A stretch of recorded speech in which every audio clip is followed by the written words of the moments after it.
UP के प्रयागराज में 45 दिनों तक चलने वाले महाकुंभ में देश विदेश से श्रद्धालु आएंगे। पूरा उत्तर प्रदेश महाकुंभ की तैयारी में जुटा हुआ है। संगम नगरी प्रयागराज में महाकुंभ का हिस्सा बनने के लिए अब साधु संतों का आना शुरू हो गया है।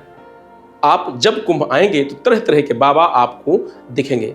आज हम आपको कुंभ के मेले में आए ई रिक्शा बाबा के बारे में बताने जा रहे हैं। ई रिक्शा बाबा का असली नाम है महंत ओम ई रिक्शा बाबा। प्रयागराज महाकुंभ 2025 में भाग लेने के लिए विशेष रूप से डिजाइन किए गए 3 पहिया के ई रिक्शा से दिल्ली से यात्रा करके प्रयागराज पहुंचे हैं। ई रिक्शा से उन्हें दिल्ली से प्रयागराज आने में 12 से 13 दिन लग गए हैं। ई रिक्शा बाबा के इस वाहन में बिस्तर और दैनिक जागरण की जरूरी चीजें हैं। इसके साथ ही वह पढ़ते लिखते हैं और अगर किसी को मदद की जरूरत होती है तो वह अपने ई रिक्शा से उसकी मदद भी करते हैं। अब आप सोचेंगे कि बाबा ने ई रिक्शा को ही क्यों चुना, तो बाबा ने बताया कि ई रिक्शा से यात्रा करने के पीछे का मुख्य कारण क्या है। हम वो यहाँ से दिल्ली से यहाँ आने में करीब 12-13 दिन लग गया। आते हुए अगर रास्ते में कहीं थोड़ा चार्ज भी करा लिया और दिन रहने पर गाड़ी चलती रहती है। थोड़ा धीमी चाल की गाड़ी भी है और धीमा चाल भी रखते हैं। अपना चलते हुए आते हैं, आराम से जहीं हुआ खाना खाया, फिर आगे बढ़े, फिर आए, फिर पढ़े। और कहीं इच्छा हुआ रुक करके कि यहीं पढ़ें लिखें या कुछ नई सोच आ गया तो वहाँ लिखते भी हैं। महाराज, इसमें क्या क्या है आपके इस गाड़ी में? इसमें हमारा सारा बिछावन है, गाड़ी का सब सामान है, हमारा सारा सामान रहता है और इसमें और कोई कुछ नहीं। क्या क्या करते हैं इसी गाड़ी में आप? अपना पढ़ते भी है, लिखते भी है। कहीं अगर कोई आदमी रोने वाला आ जाता है, जैसे कोई मरने वाला है, कोई मर भी रहा है तो उसको बचा भी देते हैं। ये नहीं है कि नहीं बचा देते हैं। खाना पीना भी इसी में होता है? हाँ, खाना पीना भी इसी में होता है। जा रहा है तो यहीं बना लिया, गर्मी रहता है तो बाहर में बनाते हैं। और ई रिक्शा से क्यों चलते हैं महाराज? ई रिक्शा से चलने के पहले हमें एक लड़का है, वो हमें पेट्रोल गाड़ी दे दिया। उसमें 2000 से 2200 रुपया पर डे खर्चा हो जाता था और उस पर कहीं कुछ गड़बड़ी हुआ तो 1500 मांग देता था। वो पुराना, हम तो एक तो घर द्वार त्याग करके साधु बना, उसमें अगर ठग या चोरी या गलत की बात उठता है तो साधुता पर वो क्लेम लगता है कि नहीं ये गाड़ी नहीं रखे। तो उसके बाद अजय वर्मा नाम का एक लड़का है, उसने हमको दे दिया गैस वाला गाड़ी। तो उसमें भी मैंने 1200 का लगभग दिन में खर्चा बैठे। हालांकि वही खर्चा दे देता था उस टाइम। कहे कि देखो अजय, ये हम लेकर क्या करेंगे, गाड़ी तो तुम दे देगा, खर्चा कौन देगा ये रोज का, ये रखो, हम नहीं ले गई। तब जा कर के हम लोग वहीं पर पूजा जमुना किनारे में करते थे।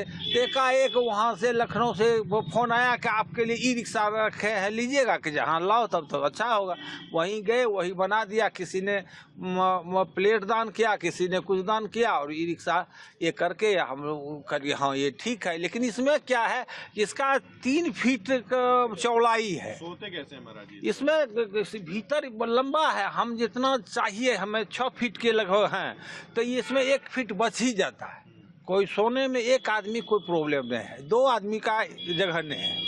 दिक्कत कोई अगर वैसे इमरजेंसी आ जाए तो दिक्कत हो जाता है, अन्यथा एक आदमी में कोई प्रॉब्लम। दिनचर्या क्या होती है महाराज जी? हमारी दिनचर्या इसी पर खाना भी बनाया, पूजा भी किया, ध्यान किया, जहाँ रहते हैं वहाँ पर किया। जैसे यहाँ है तो गंगा में जाकर स्नान के जब हुआ गए, निकल के गए, स्नान कर करके भगवान का ध्यान किया। यहाँ इस पर आकर के अपना रहे, पूजा किए, ध्यान कीजिए, यही ना होगा।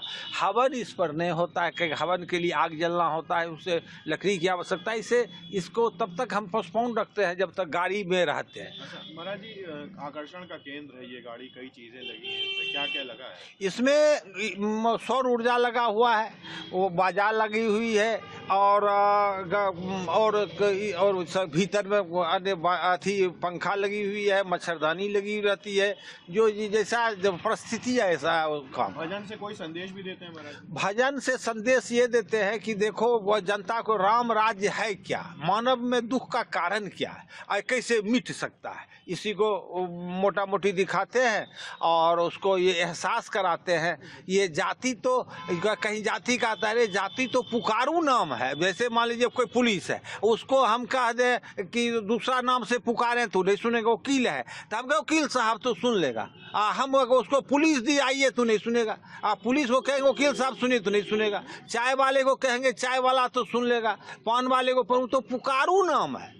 वो तो हर जाति जो है वो कर्म का पुकारू नाम है। जाति तो मानव है, सबकी समस्या एक है, समस्या चाहे एक है, सबकी समस्या एक है। इसलिए ये और इसको जो बढ़ावा देता है, तो बढ़ावा देना माने क्या, ठगने की प्रवृत्ति से बढ़ावा देता है।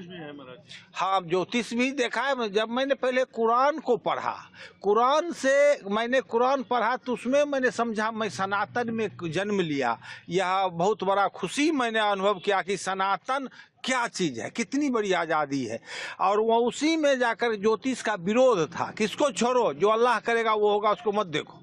तो तब हमने ज्योतिष को देखा, अध्ययन करने लगा, ज्योतिष किया, उसमें स्टोन पत्थर का भी अध्ययन किया, उसको प्रयोग किया, देखा नहीं काम तो सब करता है। ज्योतिष में कोई गलत चीज़ हो ही नहीं सकता। जो का बात कहा है 100% से, हमको जानकारी कम हो तो हम उसको कुछ और बता दें। अगर सही जानकारी जिसको जितना दूर है उतना तक 100% सही।